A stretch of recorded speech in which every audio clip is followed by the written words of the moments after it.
Namaste Guruji. Manusmriti is our revered and an ancient text.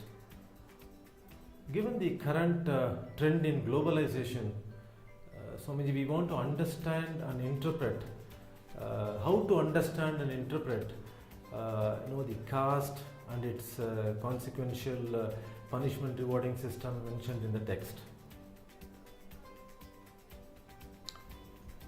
It's a very tricky question, very sensitive, which can arouse deeper emotional feelings in the country. But still, we have to face that question. We have been avoiding that question so far, and that question creates very deep polarization in this country, and it is very difficult to have a very rational approach to that problem or that question. But still, we have to face that question, the caste question, or Manu's law, how far it is applicable to the modern society, especially in this development economy where we are thinking about justice, equality, growth, and we have to mobilize the whole population toward this process. Not only all the male population, in the female population we have to mobilize. So how far Manu is relevant to the contemporary India is the question. Manu was relevant once upon a time when the economy was small, population was small, mobility was less, and productive processes were very simple and primitive. At that time, Manu was relevant. I think Manu's laws operated between the 5th century BC to 5th century AD. That means 1000 years. Manu was only codifying all the practices and regional laws available at that time. He was codifying and put it across the Indian people. I am sure Manu's time also India was one geographic unit, stretching from Afghanistan to Burma, from Himalayas to the oceans. Though it would not have been a political unity, but it was a cultural unity at that time. Manu emphasized on the Varnashrama Dharma, dividing society into 4 classes. This kind of a division existed in all society, Greek, Latin or Roman societies, and even primitive society. These divisions are there, a priest class, a warrior class. So Manu only formalized that practices. And in Manu's time, education, they did not have any cosmopolitan education institutions like we have today.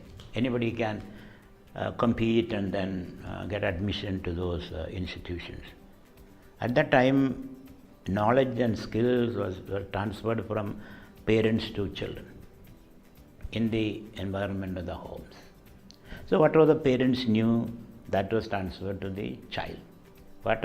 And then when he grew up, it was transferred to his children or their children.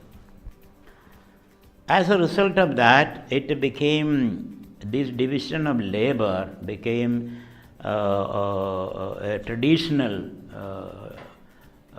process. Let's say, traditionally this knowledge was transferred. I don't know whether I was clear about that. Knowledge was transferred from parents to children. As a result of that, Manu insisted that this division of labor should be by birth, not by worth. Because there is no way of doing that. There was no public institution, there is no public competition, nothing was there. At that time it worked. And from there caste system arose. I think there are 2 reasons for caste system. One, the need for specialization, primitive though specialization. Second, the need to avoid violence. What do you mean by need to avoid violence? For example, I or a certain community had a certain way of life. which the other community was not following. And when they come into proximity, what generally happens is one community overpowers the other community. So like in the Jewish history you find, go to the other village, kill the animals, kill the women, kill the children, and kill all able-bodied people, destroy the whole village, and then take over their resources. So this kind of a total annihilation of the other was a practice during the Jewish times, and that was followed by the Christians.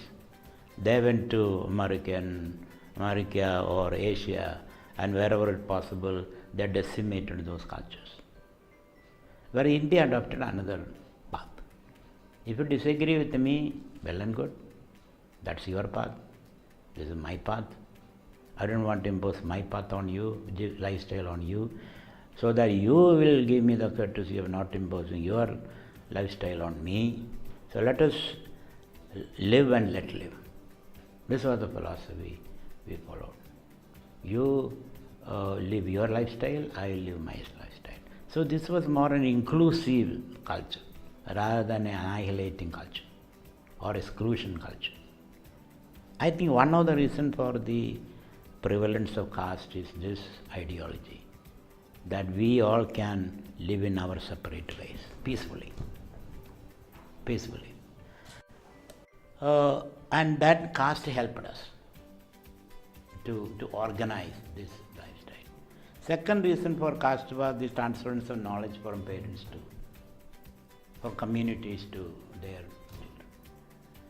So it worked very efficiently those 1,000 years. But as civilization progressed, more specialization, productive processes improved, more complicated, specialization became more sophisticated, and there are public institutions coming into place. As a result of that, now Manu is irrelevant. Caste system is irrelevant. Dividing people according to their guna, there are no measurement possible. The only measurement is competition. So even though this division of society according to their training and temperament is all scientific, how do we operationalize? How do you build a society based upon this principle? I think it should be through competition. Everybody should have the same opportunity. You may not create same outcome. Everybody should be allowed to study Veda. Everybody should be allowed to compete for medical college, engineering college, regardless of your father was engineer or a doctor. So keep it open. Mobilize all the people. So everybody has a right to join the army, to become a Kshatriya. Everybody has a right to become a Brahmin or a professor. Keep it open through competition, assert their capabilities, and then so the society become more fluid. You can mobilize the entire population. Otherwise it will become like this Bhaktiar Khilji with 200 people. He could destroy the whole Nalanda University, where there were 10,000 students and 2,000 professors. The villagers were all plowing the land when this attack was taking place. Villagers thought this is not our job. The professors thought this is not our job to defend ourselves. Some Kshatriyas should defend. We are not Kshatriyas, we are Brahmins. Villagers thought we are Vaishyas, plowing the land and animal husbandry and all that. So we couldn't mobilize people. As a result of this kind of a division in society, Bhaktiar Khilji could destroy. With 200 people, he could destroy the whole university. Suppose the mobilization, the whole society could be mobilized, then these villagers could have come. They could have just slapped them, these 200 people. They would have all been demolished. They didn't do that. So this was the problem which confronted India. So presently Manu is irrelevant. But the methodologies, the way he systematized the whole thing, built institution, and gave laws, what a sannyasi should do, a Brahmin should do, Kshatriya should do, should not do. If you do something wrong, what kind of punishment? So he made a very elaborate system of social society. Now our constitution is trying to do that.